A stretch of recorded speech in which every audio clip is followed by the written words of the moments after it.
अस्सलामुअलैकुम वरहमतुल्लाहि वबरकातुहू। मैं हूँ यासिर मजीद सिंपल फूड की तरफ से। तो आज छोटी भतीजी का अकीका अदा किया है, अकीका दिया है। तो सबसे पहले जिन भाइयों ने मेरे चैनल को सब्सक्राइब नहीं किया वो चैनल को सब्सक्राइब कर लें और बेल आइकन के बटन को प्रेस कर लें और मेरी वीडियो को एंड तक देखिएगा।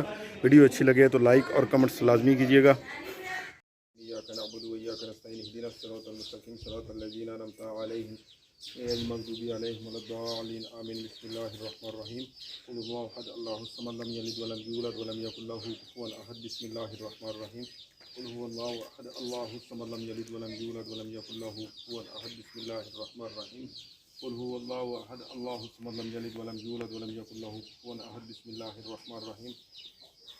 रब्बना आतिना फिद दुनिया हसनतन व फिल आखिरति हसनतन व क़िना अज़ाबन्नार वक़िना अज़ाबल क़ब्रि वक़िना अज़ाबल हश्र वक़िना अज़ाबल सकरी वक़िना अज़ाबल मीज़ान। या इलाही जो कलम पाक पढ़ी इसमें ज़ेज़ बशर मत की गलती को यो माफ़ फरमा के तेरे बरगाह एक दस के अंदर पेश करें कबूल तो मंजूर फरमाओ और ज़रूरती बरगाह एक दस के अंदर हदियतन तोहफ़तन नज़राना तन पेश करें कबूल तो मंजूर फरमाओ। कम बेश 1,20,000 रुपये हम लोग की बरगाह एक दस के अंदर पेश करें कबूल तो मंजूर फरमाओ। अस्सलाम वालेकुम वलदैन अज़वाज मुतहहरा ताबीन तबा ताबीन सहाबा इकराम शुहदा इकराम खुलफाए राशिदीन तबा ताबीन नवासर सुलेमान हसन हुसैन और जितने भी तक वली औलिया कुतुब अब्दाल और हज़रत आदम अलैहिस्सलाम से लेकर आज तक जितने मोमिनीन मोमिनात मुस्लिमीन मुस्लिमात दुनिया के से वफ़ात पा गए यार तमाम किरवा को सल्लल्लाहु अलैहि वसल्लम कबूल मंजूर फरमाओ। बिलखुसूस या इलाही ये जो छोटी भतीजी है उसके लिए हकीकत की जो सुन्नत अदा की जा रही है या इलाही इसको अपनी बरगाह दस में मक़बूलियत अता फरमाओ। या इलाही इसके तवस्सुल से या इलाही इस घर के अंदर अपनी रहमतों बरकतों का नुज़ूल फरमाओ। या इलाही तमाम अफ़राद बिलास से महफूज़ अता फरमाओ। या इलाही दिन दुगनी रात चुगनी रिज़्क़ माल जान में बरकत अता फरमाओ। या इलाही जिस किसी ने भी हाथ उठाए दुआ के वास्ते कर दे।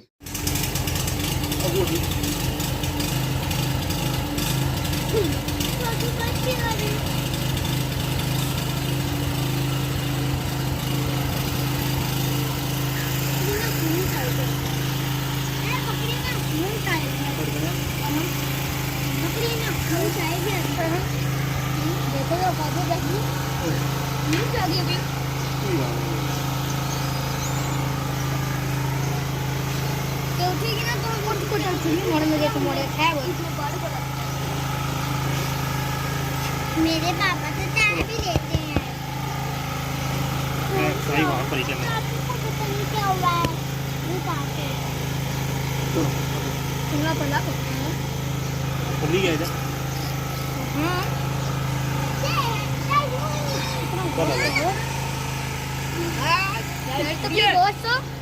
नमस्कार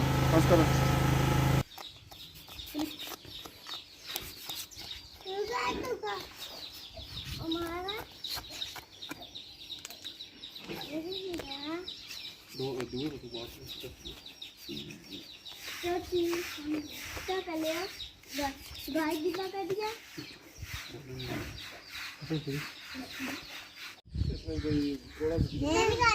थोड़ा पौना छपया हो फिर वो प्याज चिटा और हम वो थोड़ा ले वाइट वाला वो सामने आगे पड़ा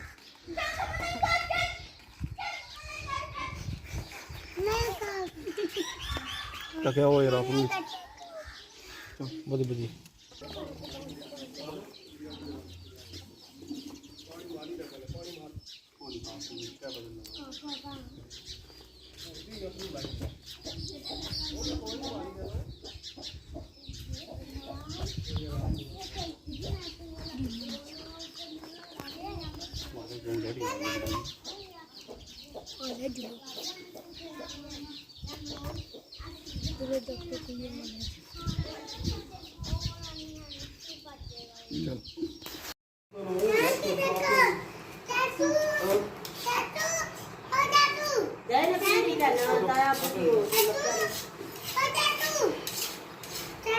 oh ya ramat hongkang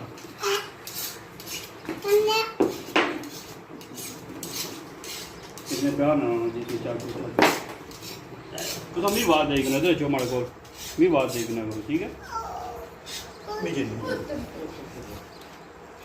अरे मर्ती ना जब तो दोस्त है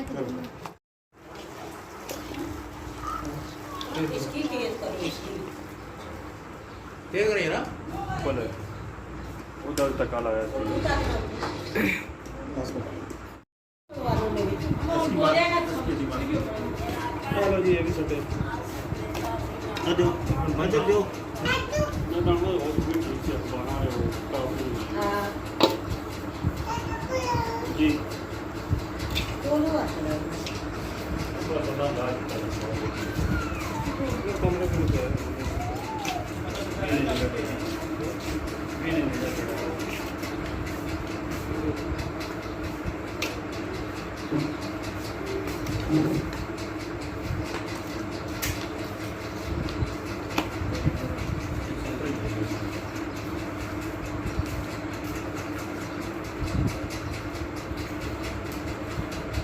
ਕਿਤਨੇ ਹੋ ਗਏ ਜੀ ਮੇਰੇ ਨਾਲ ਤੁਸੀਂ ਕਰੋ ਉਹ ਠਾਲੋ ਉਹਨਾਂ ਸ਼ਿਸ਼ਕਾ ਲੈ ਕੇ ਆਉਣਾ ਆਪਾਂ ਚਲਾ ਕਾ ਦੇਣ ਕੀਤੀ ਕਰੋ ਕਿਤੇ ਸਾਹਮਣੇ ਟੇਨ